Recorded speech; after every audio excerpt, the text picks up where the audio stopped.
E aí, moçada bacana? Começando agora mais uma aulinha para vocês sobre ecologia. O assunto hoje é relações ecológicas. Espero que você entenda, fique atento. Logo após a vinheta, daremos início a essa grande aula.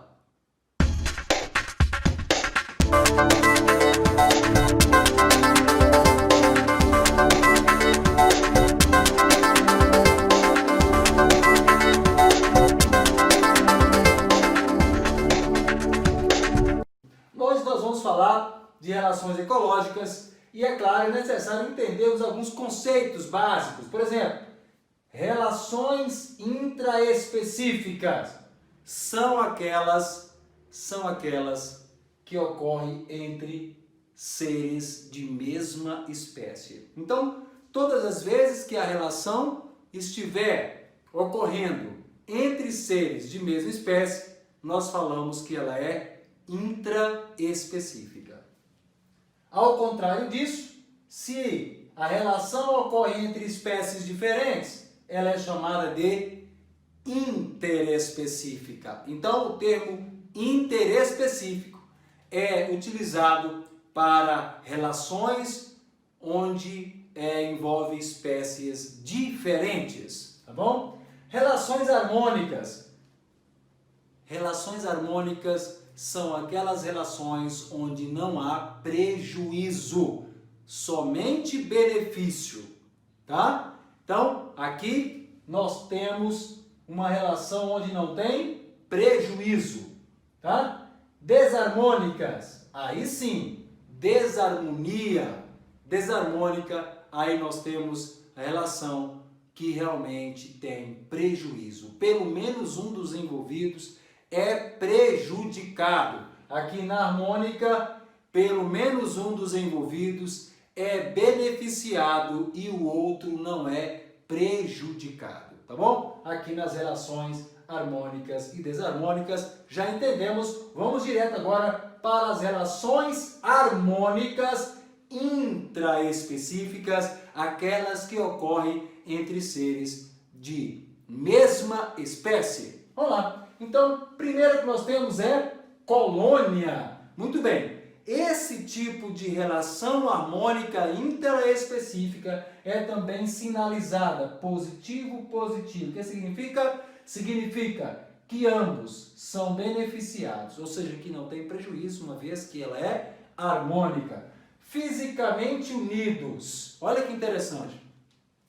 A literatura traz para nós exemplos e utiliza colônias, né? Bactérias, utiliza também, no caso aqui, corais, né? Nós temos os corais, nós temos a caravela, só que elas são classificadas, dependendo da bibliografia que você estiver estudando, vem trazer esses dois nomes aqui, ó. Quando que uma colônia é considerada isomorfa ou heteromorfa?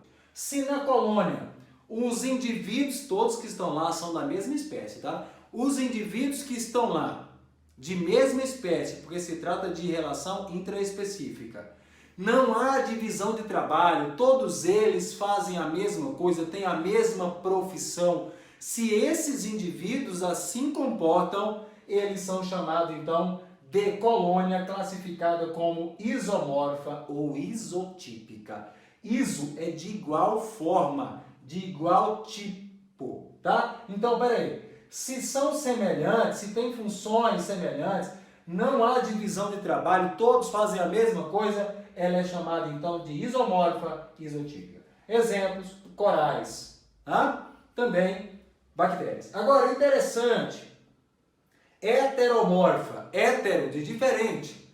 Se ela é considerada heteromorfa, é porque elas apresentam funções diferentes ou há divisão de trabalho aqui. Há divisão de trabalho. Se há divisão, um grupo dessas colônias, ou no caravela, nesse caso, dentro das caravelas nós temos pequeninos pólipos e eles podem ter funções diferentes. Se há divisão de trabalho, logo essa colônia é chamada então de heteromórfica ou heterotípica. Nesse caso é um tipo de colônia heterotípica, porque há uma divisão de trabalho. Há alguns que fazem, por exemplo, cuidam da reprodução, outros cuidam da captura de alimento, tá? Outros cuidam da defesa da colônia. Há uma divisão de trabalho, funções, profissões diferentes. Nesse caso, são chamados de heterotípica e heteromórfica. Bacana? Dando continuidade, vamos falar aqui de sociedade. Aqui eu peço também muita atenção. Quem estão envolvidos nessas sociedades não são fisicamente unidos. Portanto, nós vimos anterior aqui que são, no caso aqui, as colônias. Esses aqui não. Vamos lá. Eles também ambos são beneficiados. Ambos, tá? Quem são os exemplos de sociedade? Abelhas, cupins e formigas. Aqui é importante salientar o seguinte. Dentro das abelhas, nós temos lá 3 castas. Professor, que nome esquisito é esse? Castas. Na verdade, é uma hierarquia dentro da sociedade. Esses insetos são muito organizados. Por isso são chamados de insetos sociais. Tá? Então vejamos. As abelhas apresentam então a abelha rainha, o zangão e as operárias. Quem é que tem finalidade reprodutiva lá? Abelha rainha e zangão. As operárias cuidam da colmeia. Tá? Cuidam da colmeia. Bacana? Então, é interessante dizer também que o zangão, ele é órfão de pai. Tá? Ele é órfão de pai. Então, o zangão ele só é N cromossomo. A abelha rainha, 2 N cromossomo. Qual a função do zangão e da abelha rainha? Apenas reprodutiva. Reprodutiva. Tá? Interessante, curiosidade aqui. Na hora do voo nupcial, a abelha rainha voa 200, 300 zangões atrás. Eles com ali o seu abdômen tem um ferrão. Começam então fecundar os ovócitos dentro do abdômen da abelha rainha. Infelizmente, os zangões morrem porque parte do seu abdômen fica ali junto com o ferrão na parte abdominal da abelha rainha e eles acabam morrendo por inanição. Opa, peraí, que palavra é essa, professor? Inanição é quando o indivíduo morre de fome. É verdade. Só que no caso dele é o seguinte, ele tem o alimento lá, não consegue chegar próximo do alimento porque ele perdeu órgãos do abdômen ali e acaba morrendo e ninguém vai ajudá-lo, ok? Bacana! O zangão, ele é órfão. Não esqueça, dê uma olhadinha depois no tipo de reprodução dele, é reprodução assexuada do tipo partenogênese. O ovócito entra em embriogênese e forma o zangão. Dá uma olhada nisso aí, partenogênese, ok? Continuando. Bacana? Aqui os cupins. Os cupins também são organizados. Os cupins têm o rei, tem a rainha e tem os soldados. Quem faz o cupinzeiro lá, são os soldados. Dentro do cupinzeiro tem a câmara nupcial, onde o rei e a rainha namoram, se reproduzem, tá? Bacana, são muito organizados. Dê uma olhadinha também, logo após essa questão aí, na parte de mutualismo envolvendo cupins, beleza? E aqui nós temos as formigas, salveiros, formigas. Olha, interessante, as saúvas. É importante saber, as formigas são hipermegas organizadas. Como assim, professor? Explica isso. Explica isso. Veja bem, nas formigas nós temos lá uma divisão hierárquica muito importante. Tem o rei e a rainha, tá? Ou também chamado o rei, também chamado de bitus, a rainha também chamada de issás. Então, rainhas, issás, reis, bitus. E tem quem? As trabalhadeiras. Como é que chama elas? Ó, cortadeira, carregadeira e jardineira. Que é isso?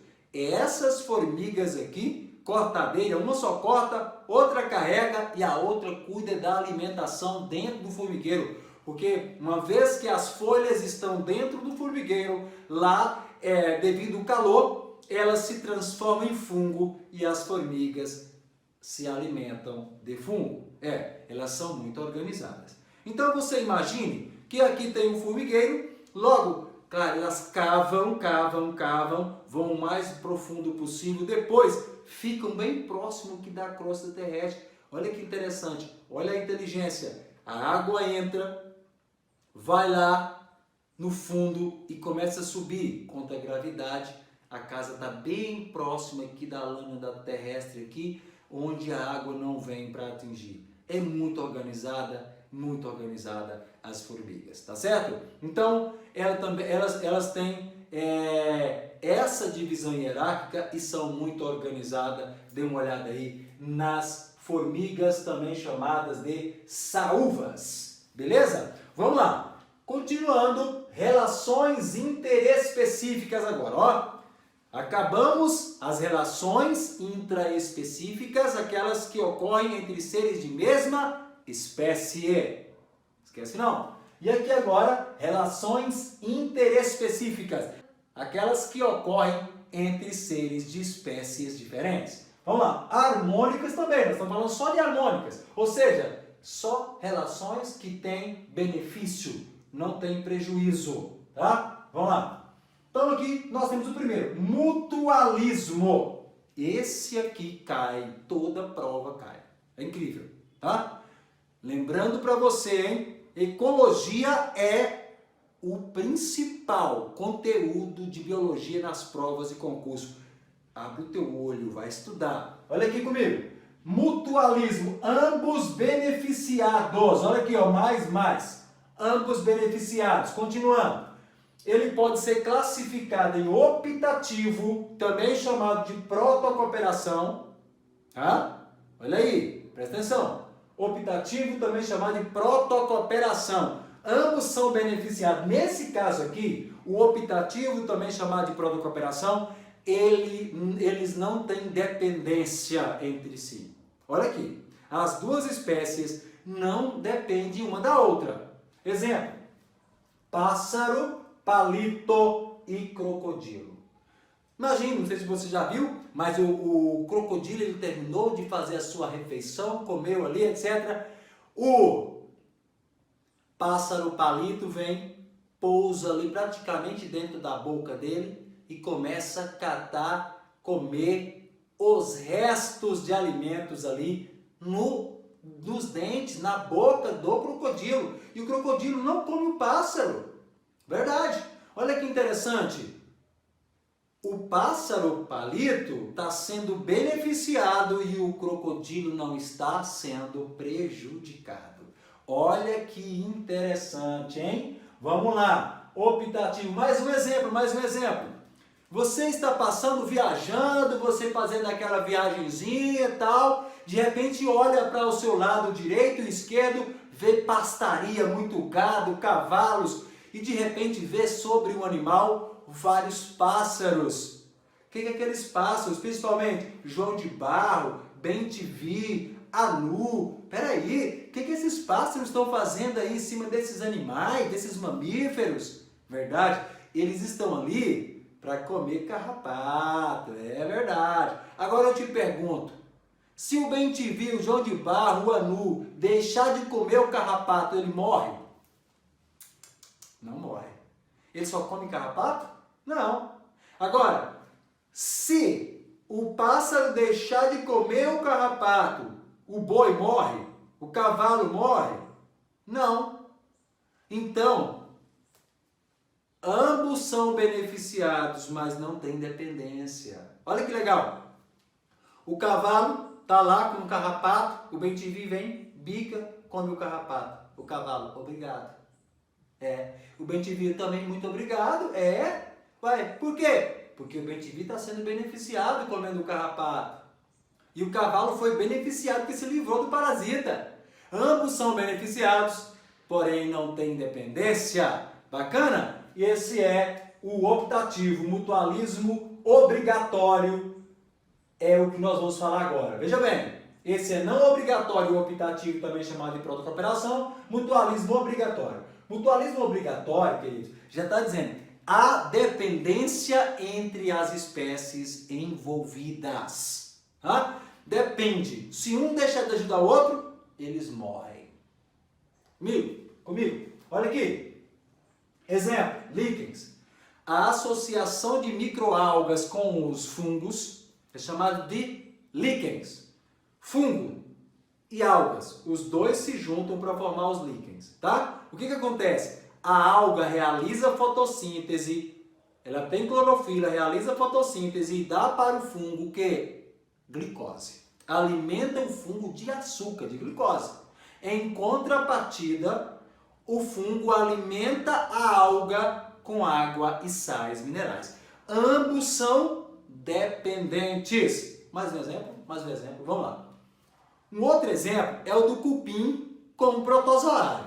Veja bem, vocês sabem que o cupim, ele detona madeira, ele come madeira, só que ele não consegue metabolizar a celulose como nós. Verdade? Nós não metabolizamos a celulose e os cupins também não. Mas lá dentro do abdômen do cupim tem um protozoário e esse protozoário quebra a celulose em glicose e aí sim o metabolismo ocorre. Olha que interessante, presta atenção. Quando o protozoário quebra esse polissacarídeo, que é a celulose em glicose, permite que o cupim sobreviva, porque aí, em forma de glicose, ele consegue obter energia. Em contrapartida, quem está lá dentro do abdômen do cupim é o protozoário, todo lá protegido, alimentando de detritos ali, alimentando de restos de alimento, tá certo? Mas ele não mata o cupim. Não mata. Mas ambos são o quê? Beneficiados, porém dependentes. Porque se o protozoário parar de quebrar a celulose em glicose, o cupim vai morrer. E se o protozoário sair dentro do cupim, ele vai morrer também, tá? Então, bacana, você entendeu agora o que é um mutualismo obrigatório. Próximo, vamos falar de comensalismo. Espécie comensal come resto de outra espécie. O exemplo mais clássico é o do peixe, piloto e tubarão. Imagina o tubarão. Você sabe que o tubarão é voraz. O tubarão, ele é voraz. Ele consegue, ele detona a presa mesmo, etc. Só que ali próximo do tubarão tem a rêmora e tem o peixe piloto. O peixe piloto é o cara que dá a direção. É isso aí. O que acontece? Professor, explica. O tubarão está aqui devorando a presa, migalhas de alimento da presa aqui, o resto de alimento que o tubarão está comendo, os peixinhos estão aqui comendo. Tirando aqui, opa, beleza. Só que o peixinho está sendo beneficiado, comendo o resto de alimento, e o tubarão não está sendo prejudicado. Por isso que é o quê? Um é beneficiado e o outro não é prejudicado. Um é beneficiado e o outro não é prejudicado. Tá ok? Então, em todas as situações, presta atenção aqui. Vamos pegar outro? Vamos. Tem um que é chamado de peixe-agulha e pepino do mar. O predador vem para comer o peixe-agulha no vácuo dele. Beleza, o que ele faz? Ele se esconde dentro do pepino do mar. Quem foi beneficiado aí? O peixe-agulha ficou dentro do pepino do mar. Se salvou do predador. Mas e o pepino do mar foi prejudicado? Não. Ele simplesmente acolheu o peixe-agulha para fugindo ali do predador. Logo, um foi beneficiado e o outro não foi prejudicado. Mais um exemplo de comensalismo. Inquilinismo. Professor, explica isso aqui. Inquilinismo, como é que é isso? Que a moradia temporária? A ideia é essa, é como se fosse moradia temporária. Exemplo aqui, ó. uma espécie que se abriga em outra. Vamos lá. Exemplo, orquídeas e bromélias. As orquídeas e as bromélias, elas ficam em cima de outras árvores ali, na parte do sube. Tem o sube, depois vem a epiderme, tá? No sube, que é a parte morta, ela desenvolve ali. Ela não está sugando seiva, nutrientes da planta que está abrigando-as. Negativo. Ela está ali simplesmente como suporte, pode até tirar algum nutriente, mas da parte morta, sem prejudicar a planta, a espécie que abriga. Então, nesse caso, nós chamamos de inquilinismo. Eu também dou outro exemplo de inquilinismo. Vamos pensar comigo aqui. O inquilinismo é o seguinte. Imagine você, nós temos aves migratórias. Aves que, dependendo da época do ano, elas saem de um continente, de um país, de um estado e vai para outro para reproduzir. Tá? Digamos que uma ave saiu, né, da sua região e veio reproduzir, saiu de São Paulo e veio reproduzir aqui no estado de Goiás. E chegou à noite, ela tinha que dar um jeito de se acomodar. Pousou sobre um galho de uma árvore. Peraí, como assim, pessoal? A ave abrigou-se numa árvore. A ave abrigou-se numa árvore. E aí, o que aconteceu? Passou a noite. A árvore foi prejudicada? Não. Mas a ave foi beneficiada. Aí sim, nós temos um exemplo de inquilinismo. Um é beneficiado e o outro não é prejudicado. Muito bem. Então aqui nós finalizamos relações harmônicas intra e interespecífica, tá? De vez em quando nós vemos também alguns exemplos, um nome que eu não coloquei aqui no quadro, chamado forésia ou foresia, que é o quê? É quando um animal pega carona em outro. Olha que interessante. Tá bom, tem uma ave gigante aqui voando, vem um besouro e se engastalha ali nas plumas da ave e pega carona para um determinado destino. Quem foi beneficiado? O besouro. E a ave não foi prejudicada. Tá ok? Então, nesse caso, é chamado de foresia. Não tenho visto muito esse exemplo de relação aí interespecífica nas provas. Mas se cair, já falei, você arrebenta. Então é isso, nós acabamos de ver relações ecológicas do tipo harmônica. Próxima videoaula será de relações desarmônicas. Se você gostou dessa videoaula, já deixa o seu like, inscreva-se no canal, compartilhe, siga-nos no Instagram e no Facebook, tá certo? Estude, não desista jamais. Ecologia, 40% da prova do Enem. 40% da prova. Se tiver 10 questões, 4 é de ecologia. 4 é ecologia. Eu só estou apenas começando as aulas de ecologia, ainda falta muito. Tá? Então, começa dominando esse conteúdo de ecologia, e depois é sucesso. Tá certo? Deus abençoe você. Um grande abraço. Tchau.